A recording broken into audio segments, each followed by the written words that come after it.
அரசு தேர்வுக்கு தயாராகி கொண்டிருக்கும் அனைத்து நண்பர்களுக்கும் எனது வணக்கம். நம்ம சேனல்ல டெய்லி கரண்ட் அஃபேர்ஸ் அப்டேட் பண்ணிட்டு இருக்கோம். அதன்படி 24/10/2025 இன்னையோட கரண்ட் அஃபேர்ஸ் பார்க்கலாம் வாங்க. ஃபர்ஸ்ட், குடியரசு துணைத் தலைவர் CP ராதாகிருஷ்ணன் அக்டோபர் 28 திருப்பூருக்கு வருகை தர உள்ளார். இது ஒரு நியூஸ் அப்டேட் பண்ணியிருக்காங்க. இவர் புதுசா எதுவும் திறந்து வைக்க வரல, அரசு நிகழ்ச்சிகளுக்காக வராரு. இதுல நம்ம எது நோட் பண்ணிக்கலாம்னா இவர் பேர் மட்டும் நோட் பண்ணி வச்சுக்கலாம். ஏன்னா நம்மளுக்கு பேர் மறந்து போக வாய்ப்பு இருக்கு. குடியரசு துணைத் தலைவர்ன்றப்போ நம்ம பேர் அடிக்கடி மறந்து போக வாய்ப்பு இருக்கு. அதனால பேர் மட்டும் நம்ம நோட் பண்ணி வச்சுக்கலாம்.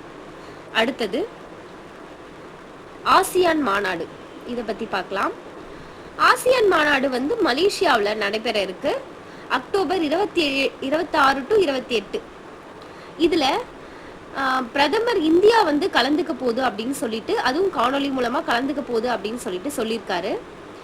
ஆசியான் அப்படின்றது association of south east Asian nations. அப்படின்னா சவுத் ஈஸ்ட்னா தென்கிழக்கு ஆசிய நாடுகள். இது ஒரு 10 நாடுகள் இருக்கு.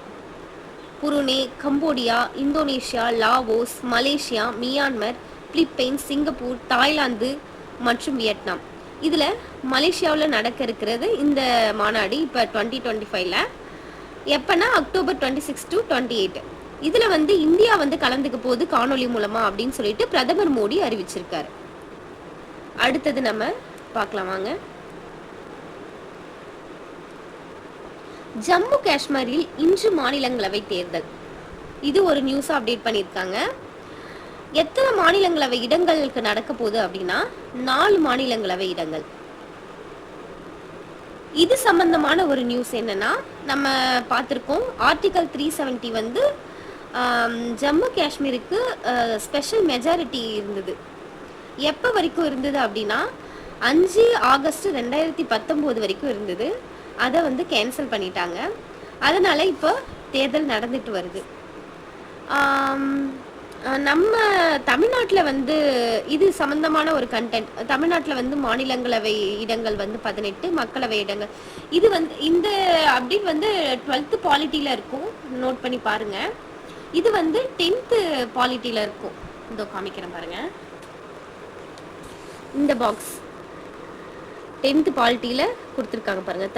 மாநிலங்களவையில் 18 உறுப்பினர்களும் மக்களவையில் 39 உறுப்பினர்களும் அப்படின்னு சொல்லி கொடுத்துருக்காங்க. இதுல மாநிலங்களவை மக்களவை பத்தி எக்ஸ்ட்ரா கண்டென்ட்லாம் இருக்கும். இதை படிக்கிறப்பவே நம்ம இந்த மாதிரி விஷயங்களையும் சேர்த்து படிச்சுட்டா நம்மளுக்கு ஈஸியா இருக்கும். அடுத்தது ஒரு ஸ்போர்ட்ஸ் நியூஸ். செர்பியாவில் நடைபெறும் 23 வயதுக்கு உட்பட்டோருக்கான உலக மல்யுத்த சாம்பியன்ஷிப்பில் விஸ்வஜித் மோர் இவர் பிரான்ஸ் வெண்கலம் வென்றிருக்காருங்க. இது இன்னொரு நியூஸ். அடுத்தது ஒரு சயின்ஸ் அண்ட் டெக்னாலஜி டாபிக் கீழே வர ஒரு நியூஸ் வந்திருக்குங்க. என்னன்னு பார்த்தோம்னா, புதுதில்லியில் நவம்பர் 3 முதல் வளர்ந்து வரும் அறிவியல் புதுமை மாநாடு எங்க நடக்க போகுதுன்றதை நோட் பண்ணி வச்சுக்கணும். புதுதில்லியில நடக்க போகுது. யார் நடத்துறா அப்படின்னா இஸ்ரோ தலைமையில் நடக்க போகுது அப்படின்னு சொல்லிட்டு யார் அறிவிச்சிருக்காருன்னா நம்ம வி நாராயணன், இஸ்ரோவோட தலைவர் அறிவிச்சிருக்காரு. நம்ம இந்த பேர் எங்க நடக்க போகுது, புதுதில்லியில நடக்க போகுது. இது நம்ம இஸ்ரோ தலைவர் பேரும் அடிக்கடி நம்ம மறந்து போக வாய்ப்பு இருக்கு. இதையும் நோட் பண்ணி வச்சுக்கோங்க. வி நாராயணன், இஸ்ரோ தலைவர் இப்ப மாறி இருக்காங்க இல்லையா, அவர் பேரும் ஞாபகம் வச்சுக்கணும், வி நாராயணன். அடுத்தது இவர் இந்த அறிவிப்பு வரும்போது ககன்யான் திட்டத்தை பத்தி சொல்லியிருக்காரு. ககன்யான் திட்டம் எல்லாருக்குமே பாப்புலரா தெரிஞ்ச ஒரு திட்டம் தான். முதன்முறையாக விண்வெளிக்கு மனிதனை அழைத்து செல்லும் திட்டம். இது நம்ம இந்தியா கனவு நோக்கில் செயல்பட்டு வர ஒரு திட்டம். இந்த திட்டத்தை பத்தி ஒரு சில அப்டேட் நம்மளுக்கு கொடுத்திருக்காரு இஸ்ரோ தலைவர். என்னன்னா அதை பத்தி கேட்கும்போது அந்த ஆர்டிக்கலே சொல்லியிருக்காங்க, பூமியை வலம் வருவதற்கான சுற்றுப்பாதை பெட்டகம். அதாவது அந்த பூமியை வலம் வர ஒரு பெட்டகம் இருக்குல்ல, அதுல ஃபர்ஸ்ட் டெஸ்ட் பண்றாங்க. அந்த டெஸ்ட்ல என்னன்னா ஃபர்ஸ்ட் ஆள் இல்லா பயணம். ஏன்னா டெஸ்ட் பண்றாங்கல்ல, அதனால ஆள் இல்லா பயணத்துல ஒரு ரோபோவை அனுப்ப போறாங்க. அந்த ரோபோ பேர் வியோன் மித்ரா அப்படின்னு சொல்லியிருக்காங்க. இது இம்பார்ட்டன்ட் தாங்க, நோட் பண்ணி வச்சுக்கோங்க. ஃபர்ஸ்ட் டெஸ்ட் பண்றதுக்காக ஒரு ரோபோ அனுப்ப போறாங்க, அது பேர் வியோன் மித்ரா.